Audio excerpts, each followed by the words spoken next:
If you seek fulfilling ways to give back and make a positive impact, volunteering can be an excellent avenue. There are countless opportunities tailored to a variety of interests and skills. Here are 7 volunteering options. Number 1, local charities.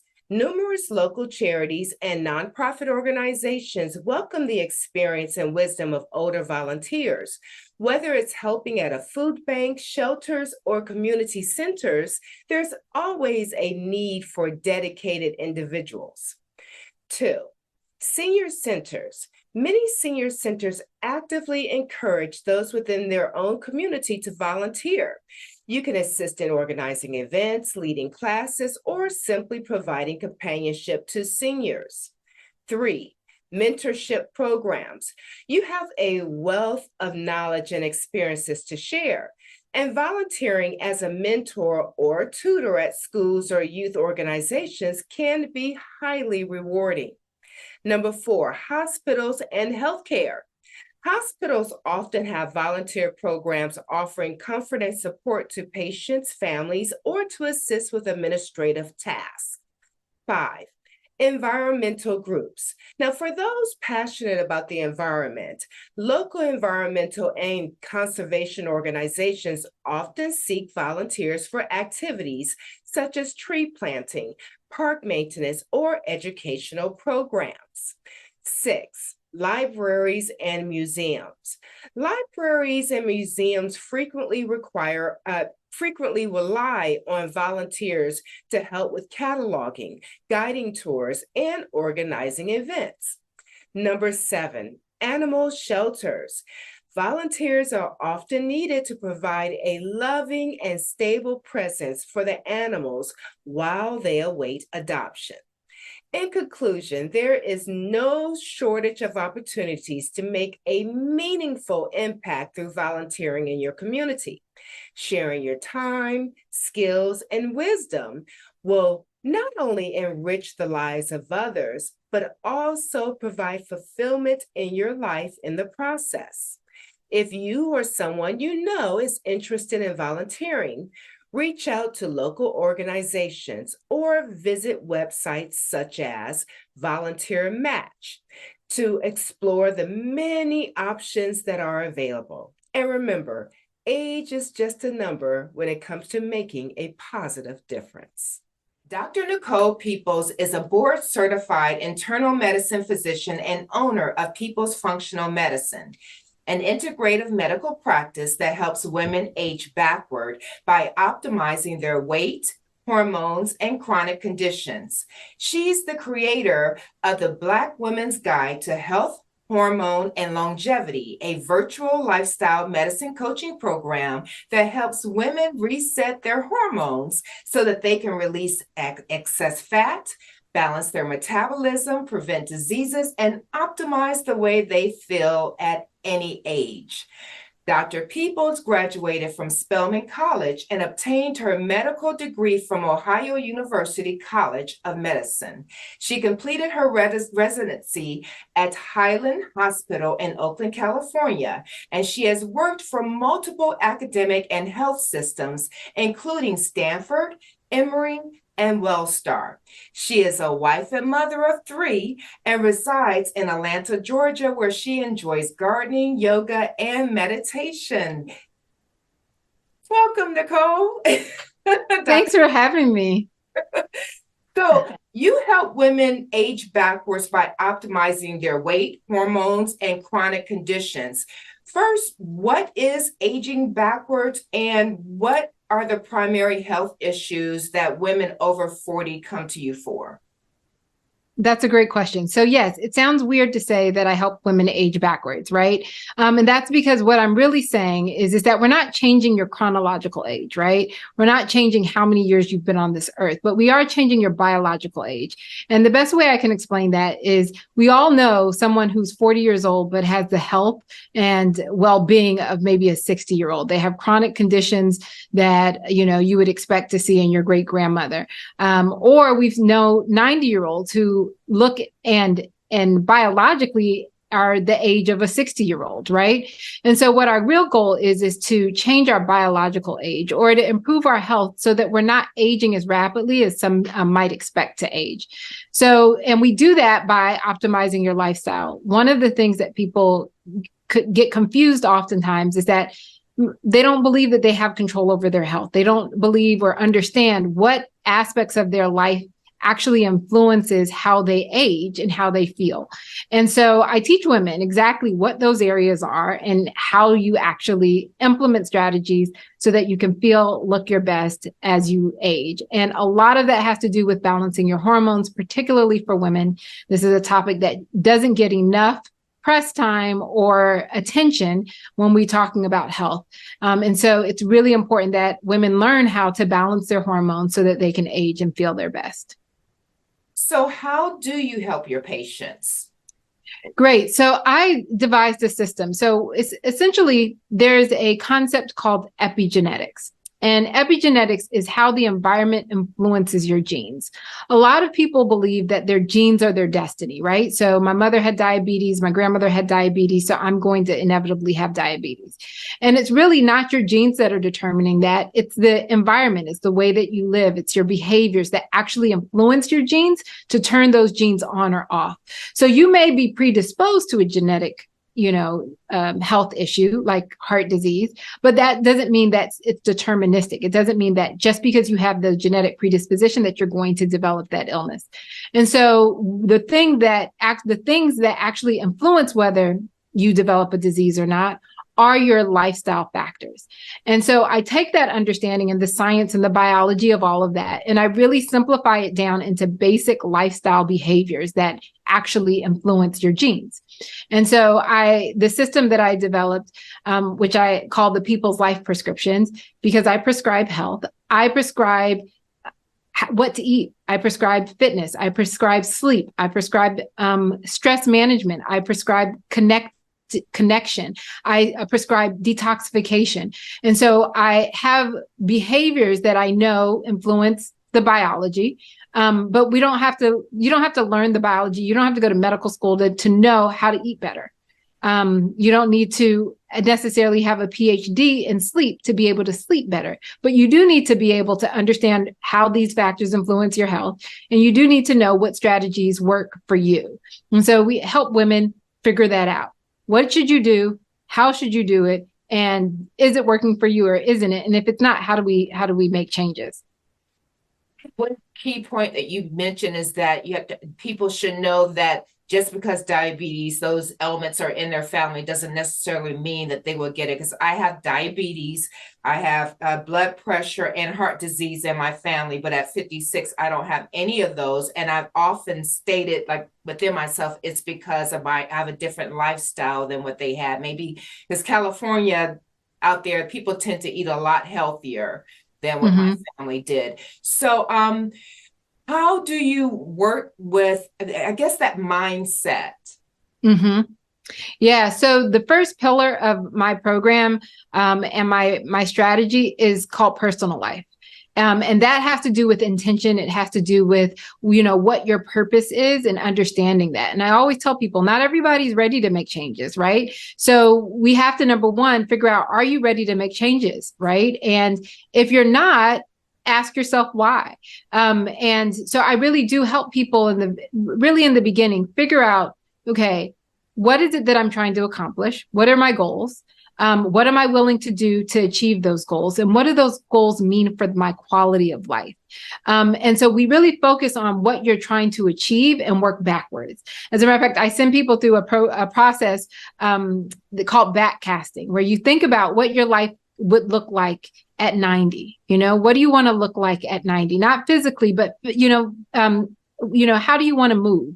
Do you want to be in the hospital, in and out? Nobody does. Do you want to be able to get on the floor with your grandchildren and stand up from a seated position using one arm instead of having to have two men lift you up? Do you want to be able to get on an airplane and take a suitcase and be able to put it above your head? What does quality of life look like for you? And then you have to decide, okay, if that's what I want to look like, what my life to look like at 90. What do I have to be doing at 70 to achieve that? What do I need to be doing at 60 to achieve that? What do I need to be doing at 40 to achieve that? And so really having a better understanding of what your goals are helps to keep you motivated. It's not just about losing weight for the sake of losing weight. It's not just about, eating healthy so that, you can, get rid of a particular disease. I mean, that's important, right? But it's not the goal. And when you figure out what that deepest goal is for you, then I find that the motivation is inevitably there. And so you have to work on that. In most doctors' offices, we don't do that enough. We don't talk about what people's goals are. Also get down to, what's bothering you now. Right. So it's all good and, to talk about what you're going to be like in 40 years. But how do you feel when you wake up in the morning? Do you have energy? Do you want to have energy? Do you feel like your brain is functioning the way it used to? Most of us don't, the fluctuations that happen in our hormones can cause a lot of symptoms that we are struggling with day in and day out. And we think that they're just normal parts of aging, and they're not. So you want to feel better today, then, what are you going to have to do to achieve that? So we talk about motivation from all of those angles. Okay. So would you say that your work is both healing and preventative also? Because it's coming to my mind, like we get oil changes on our car. We do all these things, you change your brakes before they get too bad so you don't get into an accident. But we don't really think about preventative medicine. And it sounds like that is a great key at what you're doing for your patients. Yeah, it's both, right? It's healing and preventative medicine. It just depends on how your body is when you bring it in. It's like if you talk about that car, you can wait till the brakes fall off, and there are still strategies we can use. But at that point, when the brakes are off, we've got to, do a massive overhaul, right? But if you come in and you just get regular checkups, then your brakes never fail, right? You keep them oiled, you keep doing whatever it is that people do to cars to make their cars run. And you are able to maintain the life of that car for much longer. Will it rust a little bit? Yes, but you scrape that rust off along the way and it doesn't build up. So it's both. And when we think about preventative medicine in the conventional medicine medical world, it's usually early detection. You think about breast cancer, it's like, let's find the cancer early so we can treat it. This is absolutely important. But there's also another approach. The other approach is saying, okay, so what can I do to prevent myself from developing breast cancer in the first place? What can I do to prevent myself from developing heart disease in the first place? We don't want to necessarily wait till it happens before we start to intervene. And I would say the other part about this, about the difference between healing and prevention, is that most chronic illnesses are long-term diseases.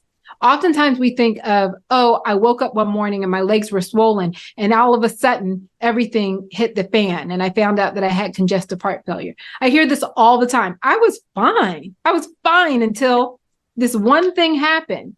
And that's not how our bodies work. We are developing either disease or health every single moment. Every single moment of our day, every decision we make, we're either leading towards a disease or we're preventing a disease. Doesn't matter if you're knowledgeable or decide to make decisions that are going to be helpful. You're making a decision every single time you decide what you're going to eat. Every time you decide how long you're going to sit versus walk, right? You're making a decision that's either leading to disease or preventing disease. And so understanding the trajectory of health and disease, you have to know that treating something like diabetes doesn't start when you get diagnosed with diabetes. It starts 20 years earlier. Preventing heart disease doesn't start, at the moment that your cholesterol gets high. It starts 20 years. And I'm not even being, facetious here. It starts 20, 30 years before you actually have the disease. So it's important that people, even if you're a younger person and you feel great, this is the time. This is the time to start paying attention, because now you don't have to do a complete overhaul. You just have to make little changes in your behavior that will have lasting changes, lasting impact. Okay, so I'm a victim of this thought that, okay, yeah, we can prevent diseases, et cetera, but everybody's going to die from something. But I don't want to wind up like my mom when she was in her 30s. She was taking several pills. I think by the time she got 60, she was probably taking at least 20 or something pill, because one pill will cause another ailment, and it just seemed to pile up on her. So I think that's probably been more of my goal. Like, my thought is, I know I'm not going to live forever. Don't really want to live probably till my 90s or 100 or whatever, depending upon how, if I'm capable of getting around. But if I'm like my mother, taking several pills all the time, in and out of the hospital, I don't want that. I'd rather go quickly. No, that's awful. But so what would you say to someone like myself who has that frame of thinking? Yeah, so I actually have, I wish I could show you. I have a diagram that explains this. It's called compression of morbidity.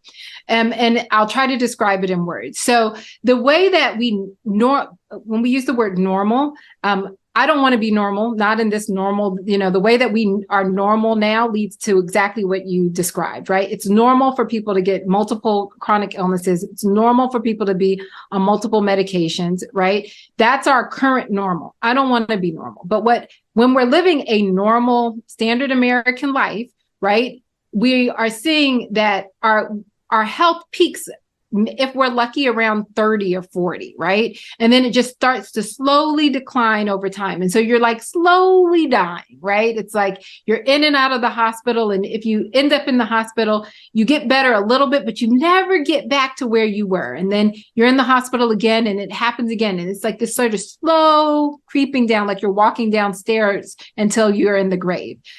What I want, and what you've described, is I want to peak. I want my health to sort of peak, in my late 40s, maybe 50s. And then I want to stay there. And then I want to get hit by a bus at the very end and die, right? Or I want to go to sleep and I want to die. I don't want to just, get up to this peak health and then just gradually drop down over time. I really want to stay at my optimal level. And yes, maybe there are some natural parts of aging. There are going to be things that are happening that maybe it's not as good as it was when I was in my 30s or my 40s, but I'm still up there, my quality of life is really high. And it was something you said that I think I hear oftentimes that people say, I don't want to live to be 90.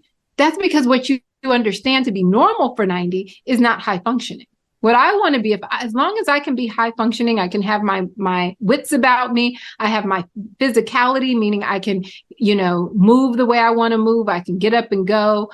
I'm not in a wheelchair. I'm not bed bound, any of that. Then absolutely, I want to be able to see my great grandchildren, and I want to be able to be a part of their life.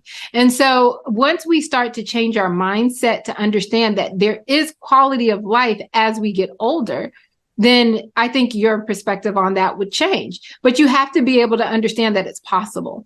And that's what I try to help people to understand. It's like, okay, so let's just talk about what it is you want.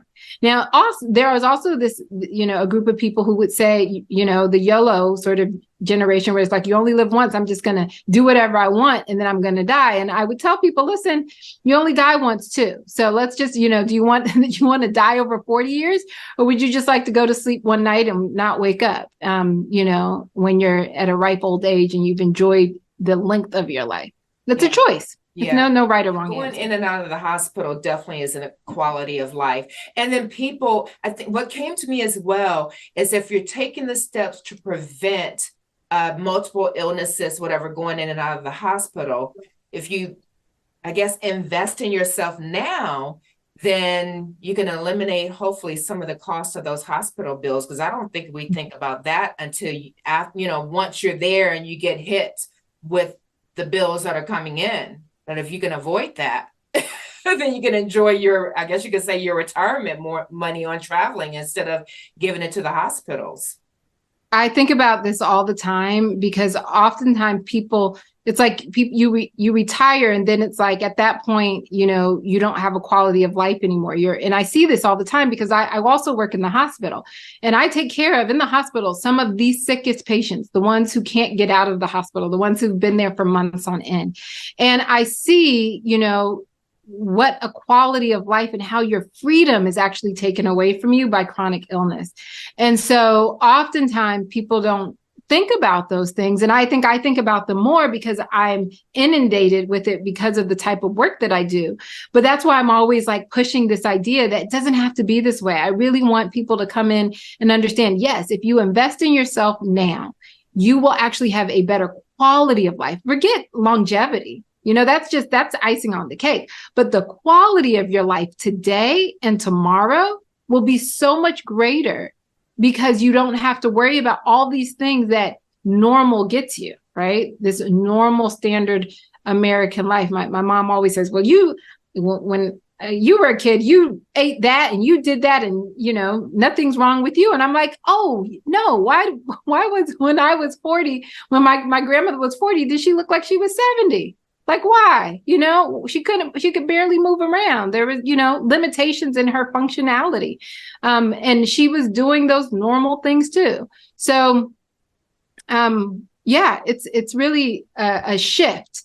It's a paradigm shift. And it's actually very hard for me to help people understand this because they're so used to normal. They're so used to this normal that is not the normal that it's not the way things have to be. It's not natural. Yeah. We confuse normal with natural often. So when you meet with a potential client, I understand that every program, you basically structure it around each individual. So every program per individual is different. Yeah, so there are two different ways that people work with me. So my initial inset is typically a program, which I call the Black Women's Guide to Health, Hormones, and Longevity. This program is exactly what I was doing with patients one-on-one, but I found to do it in a group format was more effective. And that's because what my goal is behavior change.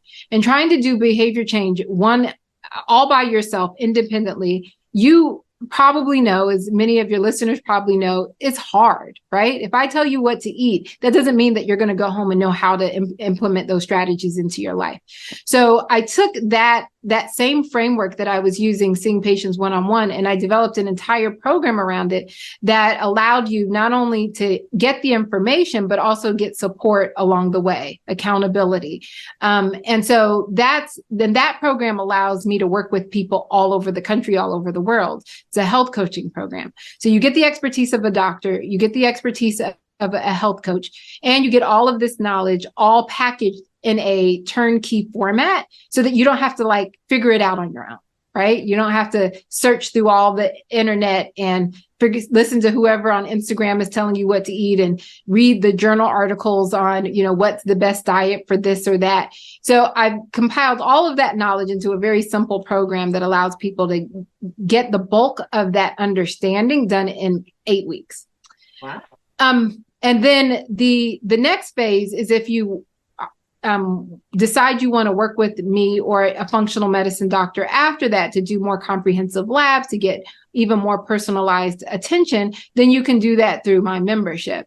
But I always tell people, listen, if you were to try to start there, which is where most people start, it's like, I'm going to go to the doctor, I'm going to get all these labs done, I'm going to spend all this money, I'm going to start all these supplements and these prescription medications.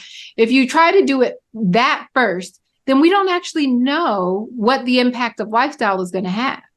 So I tell people, let's start with lifestyle. Let's start with the basics. Let's learn your body. Let's learn to pay attention. Let's learn what to eat. Let's learn how to move. Let's learn how to manage stress. Let's learn and optimize our sleep, right? Let's learn these strategies, because the reality of the situation is, even if you came to me as a patient, I'm still going to tell you to do the program. I'm still going to tell you, you still got to learn how to sleep. You still got to optimize your sleep. You're not going to figure out why you're tired if you're only sleeping 4 hours. And the problem with that, particularly if you're going through perimenopause or menopause, is that your hormones are causing you to stay up, right? So we've got to balance that out so that you can feel good. And then after your body is sort of in that more optimal state, then that's the perfect time to do labs. That's the perfect time to go deeper, because now we know we can cross off, oh, it's not gluten that's causing the problem. It's something else, right? It's not the fact that you're, not sleeping that's causing the problem. It's something else. But if we start with, pills, then we've missed that whole opportunity to address the root cause. And if a potential patient is like myself, I don't think I have any ailments. But maybe I just want to do preventative care or. Yeah. So that's when you want to do this, right? Because then it's smaller changes that have greater impact, right? If you wait till you have a problem, which is how we've kind of taught people, like you don't need to go to the doctor until you're, you don't feel, your best, or you developed an illness. If you wait till then we've got to throw the big guns at you. Right. So I'm also, even though I'm integrative and holistic, I also, prescribe medications. I'm not against them, but, I try not to let that be my first step. But if you come to me and your blood sugar is 400 or your blood pressure is 200 over 110, well, you're going to need a medication. There's not a, natural holistic way of dealing with that is going to, prevent chronic damage to your body. So you don't want to wait until that point. But if you are at that point and you are on 8 medications, then you stay on those medications and we taper them off as you don't need them anymore. So you can work it from both sides. But the question is if you're a person who is healthy, do I need to come and see a holistic integrative medical doctor? Absolutely. You may not need to see your conventional doctor because you don't have any reason for medication, because that's what conventional doctors do. That's the only service that they really provide is you've got a disease, here's a prescription. My approach is much different. It's not that you have a disease. And I tell people, I don't really care what disease you have. I know that sounds crazy, but when we're treating the root causes of illness, the root causes are the same for all the diseases, right? It doesn't matter if you have diabetes, lupus, heart disease, cancer, the things that lead to those diseases are all the same. Okay, Dr. Peoples, how would a potential patient reach you? So you can find me at drnicolepeoples.com. That's my general website. If you're interested in my program, the Black Women's Guide, you would go to www.blkwomans.com, blackwomensguide.com. My personal webpage is my name, NICOLEPEOPLES.com. So you can find me either of those places. And on either one of those websites, you can book a discovery call with me. And we can talk about, are you a good candidate for the program? Are you a good candidate for a membership? So we can go through that. And if nothing else, it's a health strategy call. I'm going to help you figure out what the best next move is for you, even if it's not working with me. Alternatively, if you just want to follow me on social media, on all the handles, I'm Dr. Nicole Peoples, DRNICOLEPEOPLES, on Instagram, Facebook, and YouTube. I'm not really on Twitter or TikTok, but Instagram is where you can mostly find me. That's where I am most of the time.